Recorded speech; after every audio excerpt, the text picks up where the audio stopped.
Good evening everyone, मैं हूं फ़खर यूसुफ़ज़ई और आप देख रहे हैं डिबेट विद फ़खर। आज की डिबेट में बात करेंगे इस रीजन के हवाले से और इसकी जो जियोपॉलिटिकल पोजीशन है या सिचुएशन है उस हवाले से डिस्कशन करेंगे। और मैं डिटेल में इसलिए नहीं जाना चाह रहा कि मुझे जो पर्सनालिटी आप कहें या जो भी आप कहते हैं मेजर गौरव आर्या साहब, उन्होंने मुझे ज्वाइन किया। Thank you very much major साहब फॉर ज्वाइनिंग द शो।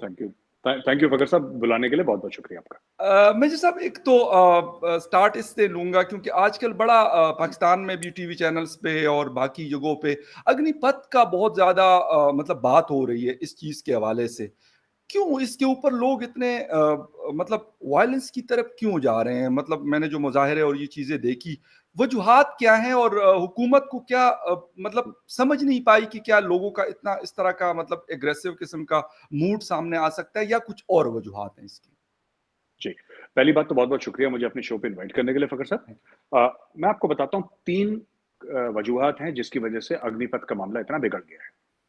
एक ज़माना था फ़खर साहब जब जो एक लड़का फ़ौज में जाता था भर्ती होने के लिए, जो वो चाहता था फ़ौज भी वही चाहती थी।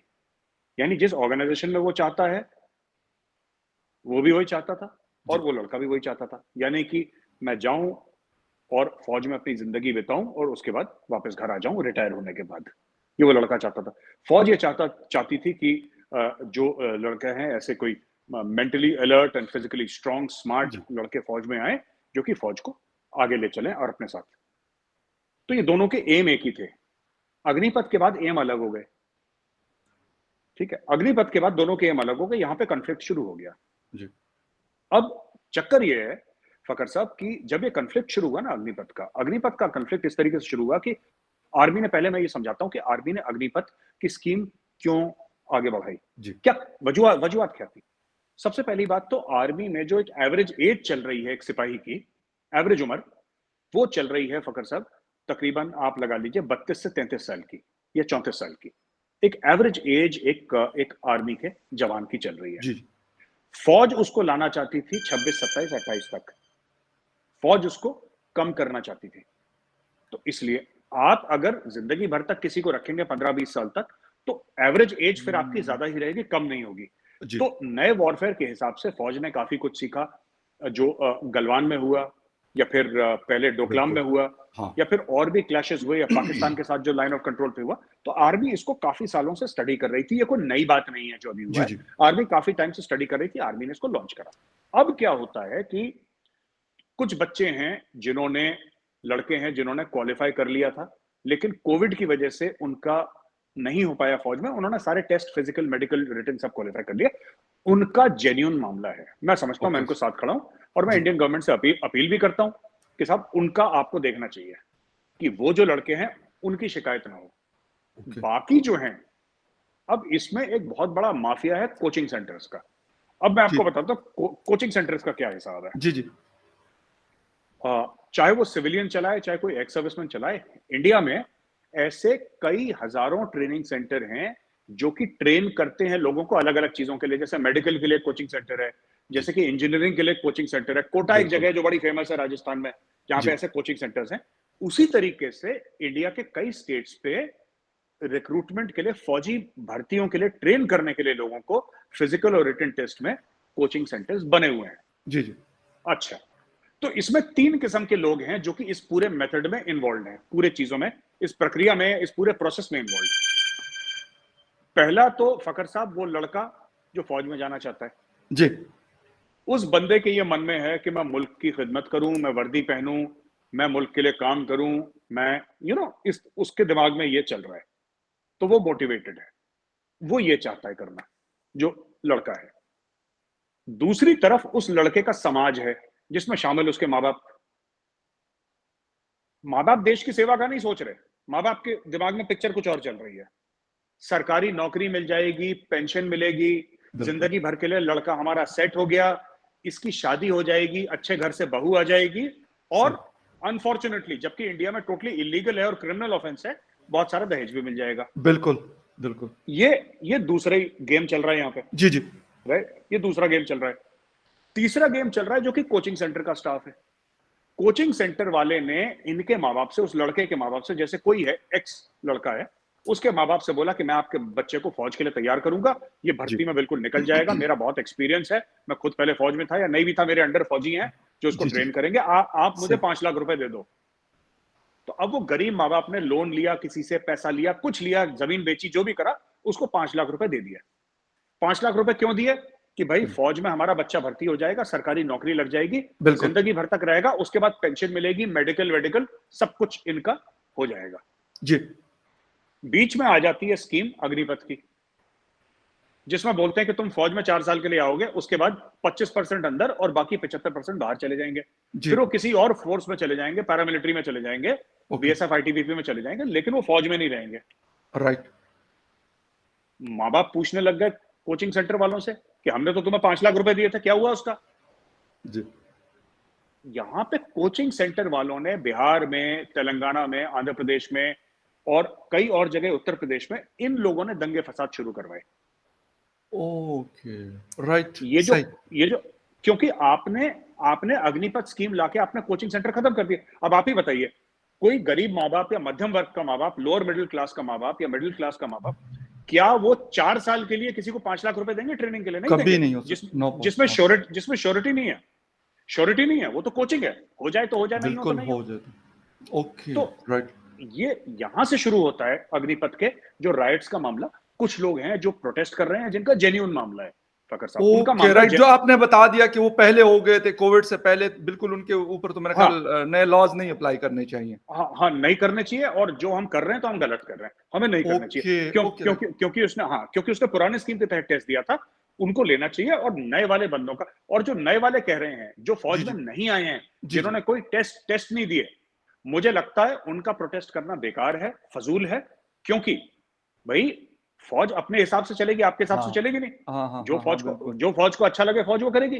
तो ये बेसिकली एक बैकग्राउंड है फकर साहब, जो पूरा हो रहा है यहाँ अच्छा, भाई साहब, एक छोटे से इसी से रिलेटेड फिर दूसरे टॉपिक की तरफ जाएँगे, लेकिन ये कि एक तो मैंने ये सवाल सुना है कि लोग कहते हैं कि अगर 4 साल के लिए हम फ़ौज में चले जाते हैं, तो उसके बाद हमारा फ्यूचर क्या होगा? जो बच्चे जॉइन करना चाहते हैं, एक तो ये है।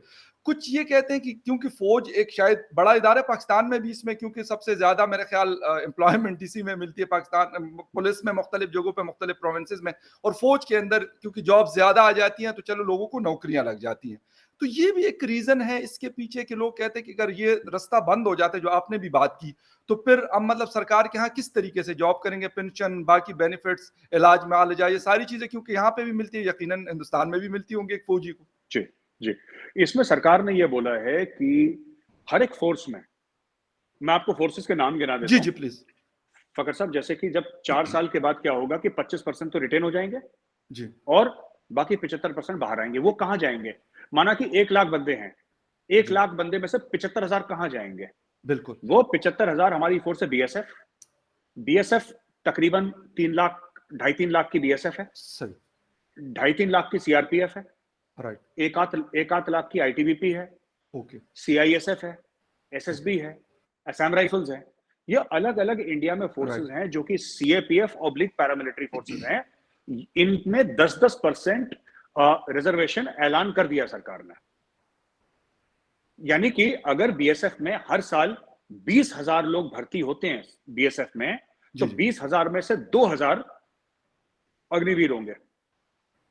ये इसी तरीके से 10% सीआरपीएफ में, 10% आईटीबीपी में, 10% इधर। अच्छा, इसके अलावा स्टेट पुलिस ने भी कर दिया है। इसके अलावा स्टेट पुलिस कर रही है, मेरा मतलब है, अभी ऐलान हो जाएगा कुछ दिनों में, 1-2 जी। हफ्तों में। जी। अब जो एमओडी है, मिनिस्ट्री ऑफ डिफेंस, उसमें जो सिविलियन स्टाफ है, उन्होंने भी भर्ती का ऐलान कर दिया है। ओके। उसके अलावा जो हमारे डिफेंस इंडस्ट्री है सरकार की, उसमें इनकी भर्ती का ऐलान कर दिया है। ओके। राइट। राइट। हाँ, उधर भी 10% रिजर्वेशन दे दिया। तो जी। कोई ऐसा कोई बंदा नहीं होगा 4 साल के बाद जिसको फौज छोड़ने के बाद कोई सरकारी नौकरी नहीं मिलेगी। ओके। सबके सब एडजस्ट हो जाएंगे। अब गेम आता है, कुछ लोग कहते हैं पेंशन का, जी। क्योंकि पेंशन इंडिया में सिर्फ आर्मी, नेवी और एयरफोर्स के लोगों को मिलती है, और बाकी आप कितने भी बड़े हो, आपको पेंशन नहीं मिलेगी। अच्छा, किसी और इदारे में नहीं है, ये किसी और डिपार्टमेंट नो में नो नहीं नो मिलती? No no okay. No no no no अच्छा, जी। अच्छा। 2004 के बाद, पहले 2004 के पहले थी, 2004 से सबकी पेंशन बंद हो गई। Only army, navy, air force get pension. बाकी ओके। हमारे मुल्क में चीजें एनपीएस करके, नेशनल पेंशन स्कीम, उसके ओके। तहत आप कंट्रीब्यूशन डाल सकते हो, वही कंट्रीब्यूशन में आपको इंटरेस्ट लगा के कुछ सरकार डालती है तो वो आपको मिल जाएगा, लेकिन विदाउट कंट्रीब्यूशन जो पेंशन है वो सिर्फ यूनिफॉर्म्ड पर्सनल के लिए, आर्मी नेवी एयरफोर्स के लिए इंडिया में। Okay, right right right right. हाँ, और ये, तो जी, जी। अच्छा, एक तो मतलब ये बड़ा एक इशू भी है, क्योंकि पाकिस्तान में भी यही कहा जाता है कि जब बजट होता है तो कहते हैं कि 400-500 अरब रुपए जो है हम सालाना पेंशन पे खर्च करते हैं। तो यकीनन हिंदुस्तान में भी ये मसला होगा, और मुझे नहीं पता था कि सिर्फ ये 3 जो फोर्सेस के लोग हैं इनको पेंशन मिलती है, क्योंकि पाकिस्तान में सब के सब लोगों को मिलती है। अब जाके खत्म हो रही है, 2022 से भी अनाउंस हो रहा है मुख्तलिफ प्रोविंसेस में कि ये चीज खत्म होगी। मुझे सब एक चीज और है, बांग्लादेश के साथ आप लोगों के बड़े अच्छे ताल्लुकात हैं। हमारे अनफॉर्चुनेटली 1971 के बाद कुछ बात तो होती है, लेकिन ये कि वो चीज़ नहीं हो सकी जो शायद होनी चाहिए थी। उस चीज़ों को बुलाकर ख़त्म करके आगे बढ़ना चाहिए था। उनके फॉरेन मिनिस्टर AK अब्दुल मोमिन साहब जो है इस वक्त 3 रोज़ा दौरे पर हैं। पाकिस्तान में भी उसके हवाले से बहुत सारी बातें होती है कि पाकिस्तान ने नहीं बनाया बल्कि मज़ीद बिगाड़ा उनके साथ, लेकिन हिंदुस्तान और उनके बीच में जो ताल्लुकात हैं वो बेहतर से बेहतर होते गए। क्या वजह है कि मतलब पाकिस्तान की 1971 वाली गलती, या कोई और मिस्टेक ऐसी है जिसकी वजह से अभी तक बांग्लादेश के साथ हमारी वो वाली बातचीत या वो वाला रिलेशनशिप बिल्डअप नहीं हुआ जो हिंदुस्तान का है? फखर साहब, मुझे नहीं लगता कि 1971 का इससे कोई लेना देना है। ओके। क्योंकि 1971 को बीते हुए 50 साल हो गए, बिल्कुल। और और लोगों की यादों से भी निकल गया है मामला। वो एग्जैक्टली। जंग जो हुई थी और बांग्लादेश बना था, ईस्ट पाकिस्तान बांग्लादेश बना, वो लोगों की यादों से निकल गया मामला। कुछ लोग याद रखते हैं कभी कभी, बट ज्यादातर लोगों को इसमें अब इंटरेस्ट नहीं है। देखिए, एग्जैक्टली। इंडिया को एक बात समझ में आ गई, और ये थोड़ा सा इसमें इंडिया की पॉलिसी में मुस्लिम मुल्कों का बहुत बड़ा हाथ है। इसमें इंडिया की ओके। फॉरेन पॉलिसी में पाकिस्तान का बहुत बड़ा हाथ है। और मैं आपको आज बताता हूं कैसे। काफी लोग रियलाइज नहीं करते, पाकिस्तानी रियलाइज नहीं करते, लेकिन जो इंडिया की फॉरेन पॉलिसी बनी है with respect to Muslim countries, OIC, उसके पीछे पाकिस्तान का बहुत बड़ा हाथ है। मैं जी। बताता हूं किस तरीके से। फकर साहब, ऐसा था कि जब भी कश्मीर की बात होती थी तो पाकिस्तान ने रिलीजन को इस्तेमाल करके इंडिया को मुस्लिम कंट्रीज से दूर रखने की कोशिश करी, और काफी हद तक ये कामयाब भी रहा पाकिस्तान। जी। और काफी बिल्कुल। दिहाइयों तक, दशकों तक पाकिस्तान 100% कामयाब रहा कि जी जी। भारत के रिलेशन कभी बन नहीं पाए मुस्लिम कंट्रीज से। ओके। क्योंकि हाँ, वो बन नहीं पाए, और ये पाकिस्तानी फॉरेन पॉलिसी का सक्सेस था। लेकिन हुआ क्या कि जब 1992 के बाद भारत की इकोनॉमी लिबरलाइज हुई, तो हम्म। भारत ने धीरे धीरे दुनिया को यह बोलना शुरू करा कि बॉस, मजहब आपका हो या हमारा, इसको घर तक महदूद रखिए। आपको भी पैसा कमाना है, हमें भी पैसा कमाना है। आपका मजहब कोई भी हो, हमें लेना देना नहीं, हमारा जो मजहब हो आपको लेना देना नहीं। आओ मिलकर पैसे कमाते हैं, बेसिकली। गुड। तो बांग्लादेश के साथ जो हमारी दोस्ती है, इट इज नॉट बिकॉज, ठीक है 1971 जो भी हुआ XYZ, वो अब बात पुरानी हो गई 50 जी साल की। बिल्कुल बिल्कुल। लेकिन कोई भी 1971 में क्या हुआ उसके बेस पे आज कोई करे, वो गलत है, वो नहीं होता। राइट। आज का मफाद क्या है, आज का फायदा क्या है, उसके ऊपर बिल्कुल। दुनिया चलती है। इंडिया बांग्लादेश में अरबों डॉलर इन्वेस्ट करती है, अरबों डॉलर का ट्रेड करती है। और हम बांग्लादेश को हमने यही बोला है कि आप देखिए, हमारे साथ पता है बांग्लादेश के बॉर्डर के डिस्प्यूट थे जैसे पाकिस्तान के साथ है। जी जी। बांग्लादेश ने बड़ा दिल दिखाया, इंडिया ने बड़ा दिल दिखाया, जमीन लेन देन करके साइन ऑफ करके खत्म कर दिया, बॉर्डर डिस्प्यूट खत्म हो गया हमारा। अब हम जबरदस्त। लोग कह रहे हैं कि ये सरहद वरद छोड़ो मामला, अब धंधे की बात करते हैं, बिजनेस की बात करते हैं। अब दोनों जबरदस्त। मुल्क पैसा कमा रहे हैं। बिल्कुल। बांग्लादेश को पता है कि भारत के बिना बांग्लादेश का मामला नहीं चल सकता, क्योंकि सबसे बड़ा एग्जैक्टली। खिलाड़ी इधर भारत है, और बिल्कुल। भारत को भी बांग्लादेश की जरूरत है। और फकर साहब, भारत ने एक मैच्योर मैसेज दिया बांग्लादेश को, ये जबानी बोला नहीं, जी जी। लेकिन एक अंडरस्टैंडिंग है कि आप और हम भाई तो हैं, लेकिन भारत आपका बड़ा भाई नहीं है, हम बराबर के भाई हैं। ओ जबरदस्त। है ना, आप और हम गुड। भाई हैं, लेकिन समझ। भारत आपका बड़ा। आप ये मत सोचिएगा कि आपकी इकोनॉमी से 5-7 गुना भारत की इकोनॉमी हाँ। है और 130 करोड़ लोग हैं तो हम आप पे हावी। हमें आप पे हावी होने में कोई इंटरेस्ट नहीं है। आओ दोनों बैठ के धंधा करते हैं। गुड। सो यही चीज भारत ने नेपाल को बोली, यही चीज भारत ने श्रीलंका को बोली, यही चीज भारत ने सबको बोली। तो इसीलिए वो आए हैं, और हमारे जो टाइज हैं वो 90% नेशन से इकोनॉमिक ट्रेड के ऊपर हैं। और ये क्या हुआ कि जब पाकिस्तान ने बड़ी सक्सेसफुल फॉरेन पॉलिसी के तहत एक जमाने में मैं 50s 60s 70s 80s की बात कर रहा हूँ, मिड ओके 90s तक की बात कर रहा हूँ, जी जी क्योंकि इंडिया के पास फॉरेन रिजर्व था नहीं, इंडिया के पास पैसा था नहीं। अब आप अरब देशों से क्या बात करेंगे? आप उनसे क्या मांग लेंगे और वो आपको यस क्या दे देंगे? आपका तो एग्जैक्ट बैंक खाली था।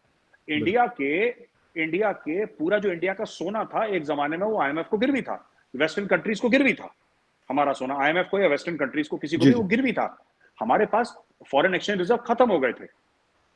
तो हम एक बार आईएमएफ के प्रोग्राम में गए, फिर नहीं गए। उसके बाद हमने पेट पे पत्थर बांधा, हमें जो करना था करा। हमने बोला भूखे भूखे सोएंगे, कोई बात नहीं, लेकिन अंग्रेज के पास दोबारा नहीं जाना पैसे मांगने के लिए। एक बार मांगा, उसके बाद खत्म कर दिया इंडिया ने। और यही चीज इंडिया ने एक बात रियलाइज करी कि सबसे बड़ी ताकत किसी मुल्क की उसके न्यूक्लियर एसेट्स नहीं होते, बिल्कुल उसकी फौज नहीं होती, उसके दो एसेट्स होते हैं। नंबर वन, उसकी एजुकेटेड मिडिल क्लास। जो एजुकेशन है वो उसका सबसे बड़ा न्यूक्लियर वेपन, उसका वही है। और दूसरी उसकी इकोनॉमी। ये अगर दो वेपन आपके पास हैं तो फिर आपको और किसी चीज की जरूरत नहीं है। तो इंडिया ने उसके ऊपर डेवलप करा। ये माइंडसेट चला इंडिया में कि बच्चों को एजुकेशन देना, और ये बहुत 50 से 40 50 से चल रहा है। देश की आजादी के बाद से ये चल रहा है यहाँ पे कि बच्चों को, मिडिल क्लास पेरेंट्स हैं फकर साहब इंडिया में, मैं तो जानता हूँ, जो बच्चों को पढ़ाने के लिए अपनी जमीनें बेच देते हैं, उनकी माएं अपने जेवर बेच देती हैं। और जबरदस्त और माँ बाप एक रोटी कम खाते हैं पर रोटी अपने बच्चे को खिलाते हैं। इसीलिए आप देखेंगे कि यही जो इंडियन मिडिल क्लास है ना, इसी मिडिल क्लास माँ बाप की वजह से आज ट्विटर का सीईओ, गूगल का सीईओ इंडियन है, बिकॉज ऑफ दिस। बिल्कुल एग्जैक्टली बिल्कुल हाँ बिल्कुल हाँ, और इट इसके इज नॉट अलावा भी बिकॉज, बहुत हाँ बड़ी जी बड़ी कंपनीज ऐसी हैं मतलब गल्फ के जी हवाले से हमारे भी जी जान बिल्कुल पहचान वाले जो लोग वहाँ काम करते हैं तो अक्सर वो कहते हैं कि यार मतलब बॉस जो है हमारा हिंदुस्तान से ताल्लुक रखता है, जो कंपनियों के मुख्तलिफ कंपनीज के यूएई में, कतर में, कुवैत में, सऊदी अरेबिया में। तो ये बात बिल्कुल है और मेरे ख्याल में प्राउड की बात है ये बहुत बड़ी कि एक मुल्क ने 10 मतलब जो है 50 सालों में या 40 सालों में अपनी एक चीज को बिल्कुल तब्दील किया। अच्छा इकोनॉमी की आपने बात की और बड़ी इंपॉर्टेंट बात की आपने, उसको हम लेके आते हैं ईरान के ऊपर क्योंकि ईरान से आप लोग ताल्लुकात तो है, बहुत पुराने ताल्लुकात हैं हिंदुस्तान के, लेकिन इसके साथ साथ उनके ऊपर जो सैंक्शंस के बावजूद हिंदुस्तान ऑयल वगैरह खरीदता है और बहुत सारा ट्रेड करता है। अभी अफगानिस्तान क्योंकि रिसेंटली उस पर हुकूमत की तब्दीली हुई, वहां पे पाकिस्तान के अपने स्टेक्स हैं, बाकी दुनिया के अपने हैं। जो चीज अभी हमने देखी नुपुर शर्मा साहिबा वाली इशू के ऊपर, लगा ऐसे था कि शायद अब ईरान ने मतलब ईरान का जो फॉरेन मिनिस्टर है वो दौरा नहीं करेगा, या कतर में जो आप लोगों का डेलीगेशन था वो शायद वो पोस्टपोन हो जाए सारी चीजें, लेकिन नहीं हुई। वो मसला अपनी जगह पे उन लोगों ने उठाया, लेकिन इसके साथ साथ जो दूसरी चीजें थी ये भी चलती रही। इसके क्या रीजन है? इकोनॉमी है या ये देखते हैं कि मतलब हिंदुस्तान के बगैर हम नहीं रह सकते, या ये जो भी कंट्री, कतर हो, गल्फ कंट्रीज हो बाकी, या फिर ईरान हो, या कोई और रीजन है? देखिए, दो चीजें हैं। मैं ईरान का भी आपका बताऊंगा और मैं बाकी मुस्लिम कंट्रीज का भी बताऊंगा। जी जी पहली चीज तो ये है कि हमने उनको ये बताया कि ये गवर्नमेंट का पॉइंट ऑफ व्यू नहीं है, एग्जैक्टली ये पॉलिटिकल पार्टी के स्पोक्स पर्सन ने बोला है, ये इंडिया एग्जैक्टली ने बोला उनको। मैं अपने व्यू नहीं, मैं इंडिया के एक्सटर्नल अफेयर्स मिनिस्टर ने जो बोला है जी उनको समझाया कि बॉस ऐसा तो नहीं है कि टेलीविजन पे कोई कुछ बोले और आप, ऐसे रिश्ते खराब नहीं होते मुल्कों के। ठीक जबरदस्त बात है। एक तो ये चीज है। दूसरी चीज बात ये हुई है कि सिर्फ जो कतर में या सऊदी में जो पोर्ट में जो लेबर है, जो डेली वेज लेबर है, जी जी वो भी इंडियन है और उस कंपनी का सीईओ भी इंडियन है। बिल्कुल बात यह है कि कई लोग ऐसे इंडिया में भी, पाकिस्तान में भी, जो लोग कहते हैं 1 करोड़ इंडियंस वहां पे काम करते हैं, अगर उनको निकाल दिया तो क्या होगा, इंडिया में बहुत नुकसान हो जाएगा। जी अगर वो इंडियंस को निकाल देंगे तो उनकी इकोनॉमी बैठ जाएगी, उनको पता है। बिल्कुल उनको पता है कि सिर्फ ऐसा नहीं है कि जो उनका टैक्सी ड्राइवर है वो इंडियन है, उस टैक्सी कंपनी का मालिक भी इंडियन बिल्कुल है ना। जिस बैंक में आप करते हैं उस बैंक का सीईओ भी इंडियन है। तो इट इज नॉट कि इंडियन सिर्फ मिडिल या लोअर लेवल पे, इंडियंस ऊपर से नीचे गल्फ में है। जो उनके अस्पताल में डॉक्टर्स और नर्सेज हैं वो हाँ इंडियन है। बिल्कुल तो उनके शॉपिंग मॉल में जो आपको खाना खिलाता है, जो वेटर है, हाँ आप फूड बिल्कुल कोर्ट में जाते हैं, जो आपको वेटर है वो भी इंडियन है, उस दुकान का मालिक भी इंडियन है, और वो जो चेन है उसकी कंपनी का मालिक भी इंडियन है। अब एग्जैक्टली क्योंकि पिछले 30-40 साल से इंडियन गल्फ की और मिडिल ईस्ट की इकोनॉमीज में इतने एम्बेड हो गए हैं कि उनको निकालना वहां से ये इम्पॉसिबल हो गया, क्योंकि वो इकोनॉमी अपने, अरब तो ज्यादा काम शाम तो करते नहीं, वो ज्यादा they don't this thing, they need foreign manpower to do their work for them. और दुनिया भर के लोग आते हैं, अंग्रेज भी आते हैं, पाकिस्तानी भी जाते हाँ हैं, इंडियंस भी बिल्कुल। जाते हैं, सब लोग जाते हैं वहां पे काम करने के लिए। तो ये चीज है। अच्छा, ईरान की बात, ईरान का बड़ा इंटरेस्टिंग है, इसके पीछे भी पाकिस्तान का मामला है। ओके। इंडिया चाह रहा था राहदारी, इंडिया चाह रहा था फखर साहब कि हम ये अटारी, और आपकी तरफ उसको वाघा बोलते हैं, हमारी तरफ अटारी बोलते हैं, जी जी। हम यहां से लेके बिल्कुल सीधा जाएंगे, तोरकम से हम अफगानिस्तान पहुंच जाएंगे, और बिल्कुल। फिर हम सेंट्रल एशिया से ट्रेड करेंगे। बहुत कई दिहाइयों से, कई दशकों से इंडिया चाह रहा था ये करना, लेकिन हर समय उसको पाकिस्तान ने रोक दिया। और इंडिया के अंदर एक थिंकिंग डेवलप हो गई कि अगर पाकिस्तान हमें अलाउ भी कर देता है, कल पाकिस्तान बोलता है कि जी हमारे बड़े अच्छे हालात हैं, कर लो आप, कोई दिक्कत नहीं, हम अपनी जी फीस जी। लेंगे, ट्रांजिट फीस, लेकिन आप कर लो। लेकिन कल अगर हालात बिगड़ते हैं तो फिर पाकिस्तान रोक देगा, फिर हम क्या करेंगे? हाँ। क्योंकि ये तो ऐसी बात हुई कि गर्दन आपने किसी और के हाथ में पकड़ा दी है, उसकी मर्जी है वो गर्दन आपकी दबा दे या छोड़ दे। जी तो जी। इंडिया ने क्या करा कि ये इंटरनेशनल नॉर्थ साउथ जो शुरू करी उन्होंने, कि कॉरिडोर की जो बात अभी करी, उसका पहला कंसाइनमेंट आ गया, प्लाईवुड या कुछ ऐसी तरह और रशिया से जो हो रहा है। रशिया, हाँ जी हाँ। जी बिल्कुल। तो तो इंडिया ने मैप पे ऐसा रशिया के साथ करा कि वो ईरान के थ्रू आएगा, वो हमें यूरोप के लिए भी एक्सेस देगा, ओके। वो हमें रशिया को भी एक्सेस देगा। और ईरान का मामला मैं आपको बताता हूं, जी जी। ईरान के साथ हमारे पुराने ताल्लुकात हैं, ये बात सच है। और आज से नहीं, हजारों साल पुराने ताल्लुकात हैं, जब से ज़ोरास्ट्रियन जो पारसी हैं, जिनको पारसी बोलते हैं, वो जी इंडिया में जी। आए थे। आपने टाटा का नाम सुना होगा, ये जी टाटा बिल्कुल। और ये सब बड़े बड़े जो नाम है, ये सब जी जी। पारसी हैं। और ये सब लोग, ये ईरान से आए हैं, ये पारसी जो है ना, ओके। राइट। ये ओरिजिनली ईरान के हैं। फिर वहां पे इस्लाम आया, तो वहां पे कोई इनके कुछ इख्तलाफात हुए, फिर ये लोग भागकर वहां से आ गए गुजरात में। तो सारे जी। ईरानी जो है वो गुजराती बोलते हैं राइट। यहाँ पे ना, जो कि पारसीज जिनको बोलते हैं हम, जी जी।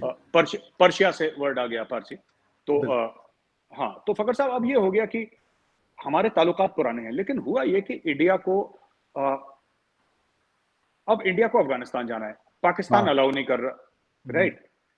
तो इंडिया ने फिर चाबहार पोर्ट में इन्वेस्ट करा, वो जरदान रेलवे लाइन में इन्वेस्ट करी, और वहां से तो इंडिया क्या कह रहा है कि पाकिस्तान का, आप ये मैं चाहता हूं हमारे व्यूअर्स बड़े ध्यान से सुनाए बात जो मैं समझा रहा हूं, पाकिस्तान का पावर कहां से आता है, पाकिस्तान की ताकत क्या है? पाकिस्तान की ताकत उसके एटमी हथियार या उसकी फौज नहीं है। एग्जैक्टली। पाकिस्तान पाकिस्तान की पावर उसकी जियो स्ट्रेटेजिक लोकेशन है, यस। जो पाकिस्तान की, यानी कि अगर इंडिया को या दुनिया को, अगर अफगानिस्तान और सेंट्रल एशिया जाना है समुद्री रास्ते से, तो उसके पास दो चॉइस है, पहला पाकिस्तान, दूसरा ईरान। ईरान के ऊपर तो सैंक्शंस है 1979 से, जब से उसने वो बिल्कुल। शाह ईरान को अलग करा और अयतुल्ला बिल्कुल। खुमैनी आ गया, तो वहां पे सैंक्शंस है, वहां पे तो कोई ट्रेड हो नहीं रही दुनिया की, बहुत कम हो एग्जैक्टली। रही है। पाकिस्तान सब पीछे पड़े जी, आप वो करो, तो वॉर ऑन टेरर हुआ, वो भी पाकिस्तान से गया, पूरा 20 साल से अमेरिका वहां पे था, सारा कुछ ट्रेड जो भी अफगानिस्तान जा रहा था पाकिस्तान से जा रहा था। इंडिया ने बोला कि हमारे ताल्लुकात इजराइल से भी अच्छे हैं, हमारे ताल्लुकात ईरान से भी अच्छे हैं, हमारे ताल्लुकात सऊदी अरब से भी बहुत अच्छे हैं, हमारे हमारे ताल्लुकात यूएई से भी बहुत अच्छे हैं। तो हम एक काम करते हैं, हम ट्रेड शुरू करते हैं ईरान के थ्रू, और हम दुनिया को बोलते हैं कि इंडिया ट्रेड कर रही है, आपको पाकिस्तान जाने की क्या जरूरत है? बेसिकली इंडिया में ये दिमाग, ये ऐसी सोच आई लोगों में जी जी। कि पाकिस्तान ने हमें राहदारी नहीं दी, तो हम अपना रास्ता तो निकालेंगे ही निकालेंगे, बिल्कुल। लेकिन हम दुनिया को कहेंगे कि तुम्हें भी पाकिस्तान की राहदारी इस्तेमाल करने की जरूरत है नहीं, जी। क्योंकि हम, जो इंडिया ने रोड बनाई है, जो इंडिया ने पोर्ट बनाया है, जो इंडिया ने रेलवे लाइन बनाई है, आप आइए, आपका वेलकम है, आप उसका इस्तेमाल करिए। और आपको सेंट्रल एशिया जाना है, आपको जो जाना है, आपको अफगानिस्तान जाने की भी जरूरत नहीं है। आपको यह मसला है ना कि आपको अफगानिस्तान में जाना है, तो वहां पे तालिबान है, वहां पे कबीलों के बीच में लड़ाई होती है, जी इंस्टेबिलिटी जी। है, आपको अफगानिस्तान नहीं जाना, आपको पाकिस्तान नहीं जाना, आपको जिस तरीके से जाना आप उस तरीके से जाइए। इसीलिए इंडिया में ये लोग बार बार आ रहे हैं, इनके फॉरेन मिनिस्टर, इनके एनएसए, सब कोई ईरान से आ रहे हैं, और ये मेन स्ट्रीम कर रहा है इंडिया ईरान को दुनिया की नजरों में। ओके। अमेरिका से बात कर रहा है, इजराइल से बात कर रहा है कि आपने सैंक्शंस क्यों लगा रखे हैं, ये एटमी हथियारों वाला मामला है, बातचीत करके इसको रफा दफा करिए और ट्रेड करते हैं। तो इससे क्या होगा कि अगर ईरान की एक्सेप्टेबिलिटी हो गई, अगर कल अमेरिका को अफगानिस्तान जाना है और ईरान के साथ उसकी दोस्ती इंडिया करवा देता है, जी जी। आज से 10 साल बाद भी अगर इंडिया ये मुमकिन कर देता है कि जी, जी। ईरान और अमेरिका के दोस्ती भी नहीं, मतलब नॉर्मल ताल्लुकात भी हो जाए, अगर बिल्कुल, दोस्ती भी ना बिल्कुल। हो, तो फिर पाकिस्तान की किसी को जरूरत नहीं पड़ेगी, और पाकिस्तान का जो सबसे बड़ा पावर है, जो उसकी ज्योग्राफिकल जियो स्ट्रेटेजिक हाँ। लोकेशन है, हुँ। वो खत्म हो जाएगी। अच्छा मिर्ज़ा साहब एक बड़ी इम्पोर्टेंट बात आपने कर ली है और टाइम हमारे पास कम है। एक चीज़ तो ये जी। बताइए कि इज़राइल-ईरान का मसला है ईरान और सऊदी अरेबिया का मसला है। जो I2U2 है, इसमें आपको लगता है कि ये ममालिक जो है क्योंकि हिंदुस्तान का जो आपने बताया और वाक़ई में अरब कंट्रीज़ के साथ ताल्लुकात एक बड़े टॉप लेवल पे इस वक़्त चल रहे हैं हिंदुस्तान के। तो ऐसा मुमकिन है कि अमेरिका भी बात मान ले, इज़राइल भी बात मान ले और सऊदी अरेबिया भी बात मान ले और अगर ये तीनों मान लेते हैं तो वाक़ई में मैं तो कहूँगा कि ईरान की लॉटरी निकल आएगी इससे। उसका नहीं फ़ायदा देख, हिंदुस्तान को भी होगा लेकिन ब मतलब लाज़मी सी बात है सबसे ज़्यादा फ़ायदा तो ईरान ही उठाएगा। ईरान को देखिए, मैं बता रहा हूं कि इंडिया का ये मानना है कि कुछ इनके जो इख्तलाफात हैं इजराइल और ईरान के, और सऊदी और ईरान के, यूएई के, जी, कुछ इख्तलाफात जो इनके हैं, कुछ जो इनकी ऑपोजिशन है वो रियल है, वो सच है, और कुछ इमोशनल है। ओके, कुछ इमोशनल है इनकी, बिल्कुल। कुछ सच भी है, कुछ हकीकत है, कुछ इमोशनल है। तो इंडिया ये कह रहा है कि ये सब छोड़ो, ट्रेड करते हैं, 2 रुपए आप कमाओ, 2 रुपए हम कमाते हैं, और ईरान के पास तेल है बहुत, ईरान के हाँ, पास गैस है बहुत, तो बिल्कुल। ईरान उसको भी करे। और ये हिजबुल्लाह और ये सब ग्रुप्स जो टेररिस्ट ग्रुप्स हैं, इससे क्या मिलेगा ईरान को? सैंक्शंस मिलेंगे, हुँ, और तो कुछ मिलेगा नहीं। आपको क्या करना है? आपको हिजबुल्लाह और हमास जैसे ग्रुप्स को पैसा देके, आपको जी, जी। आपको इससे फायदा क्या होगा? आप अपने मुल्क का देखिए, आप पैसे कमाइए, जब आपके पास पैसे होंगे, तब आप 4 काम कर पाएँगे। तो ये सब हुँ, इंडिया बैकएंड में और सिर्फ ये नहीं है। फ़खर साहब, अगर आप ये सोचें कि जी इंडिया में ये बड़ा हो रहा है कि इंडिया सिर्फ इनके फॉरेन मिनिस्टर और इनके एनएसएस मिल रहे हैं, नहीं, नहीं, नहीं। हमारे बिज़नेस वाले लोग भी जा रहे हैं वहाँ पे। ठीक। इनके बिज़नेस वाले लोग इंडिया आ रहे हैं। इंडिया में जो एम्बेसी है ईरान, वहाँ पे मीटिंग हो रही है। वहाँ पे जो इंडियन एम्बेसी है, वहाँ पे इंडियन जा रहे हैं, ईरानी आ रहे हैं, वहाँ पे मीटिंग्स हो रही हैं। तो हर महीने अगर आप इंडियन न्यूज़ क्लोज़ली वॉच करें, हर 30 दिन, 45 दिन में बिल्कुल, आपको लगेगा कि ईरान का डेलीगेशन या तो हम वहाँ जा रहे हैं, ठीक। या ये यहाँ पे आ रहा है। और ये इंडिया का एम है कि ईरान को मेनस्ट्रीम करो किसी तरीके से। ओके, उसमें टाइम लगेगा फ़खर साहब, ये कल नहीं इग्ज़ैक्टली, होने वाला। इग्ज़ैक्टली। इसमें 5-10 साल लगेंगे, लेकिन इंडिया ने पूरी डिप्लोमैटिक माइट इसमें डाल दी है, क्योंकि अगर आप ईरान को मेनस्ट्रीम कर देते हैं, जी, जी। अगर ईरान अपनी राहदारी दुनिया को दे देता है, राइट? फिर जी। उसके बाद आपको दुनिया को पाकिस्तान की ज़रूरत नहीं पड़ेगी, और जो पाकिस्तान का सबसे बड़ा हथियार है, उसकी जियो स्ट्रैटेजिक हुँ। लोकेशन, वो खत्म हो जाएगी। ये अच्छा, बात है। एक आखिर में एक तो ये है कि चाइना का इन्फ्लुएंस कितना है? क्योंकि अफ़गानिस्तान में वो भी रहना चाहता है, ईरान के साथ भी रहना चाहता है, पाकिस्तान के साथ भी रहना चाहता है और ये तीनों ममालिक आपस में जुड़े हुए हैं।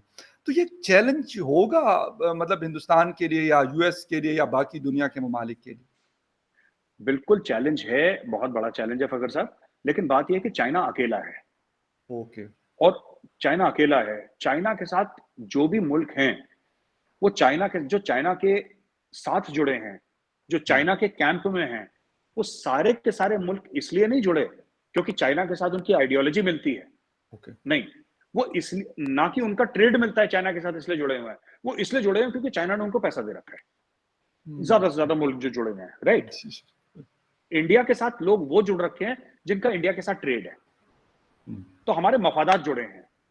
ओके। अब बात ये है कि लोग समझते हैं, लोगों का एक तासुर सा बन गया है कि जो पश्तून हैं अफ़गानिस्तान में, उनको तो दीन दुनिया का पता नहीं है। ऐसी बात नहीं, उनको सब कुछ पता है, बिल्कुल। ठीक है? उनको सब कुछ पता है। उन्होंने जी, कतर में ऑफ़िस खोला, उन्होंने अमेरिकन्स के साथ डील साइन करी, वो 20 साल से कतर में घूम रहे हैं, अपनी डिप्लोमेसी कर रहे हैं। हुँ, उनको सब पता है, ठीक है? उनके हालात खराब हैं, लेकिन अगर कोई समझे कि वो बेवकूफ़ है, बेवकूफ़ नहीं है वो, दे आर वेरी इंटेलिजेंट, उनको सब पता है।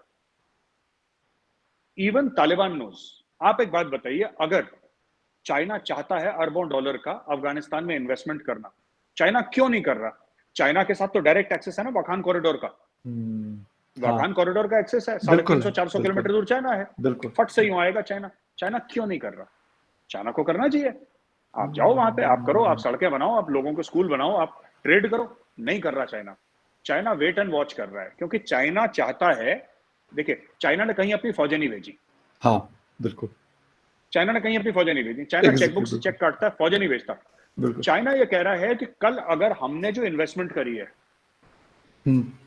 हमने जो इन्वेस्टमेंट करी है, उस इन्वेस्टमेंट का क्या होगा अगर हमारे ऊपर दहशतगर्दी वाले हमले हो रखे होंगे तो उसके ऊपर उसकी गारंटी कौन लेगा?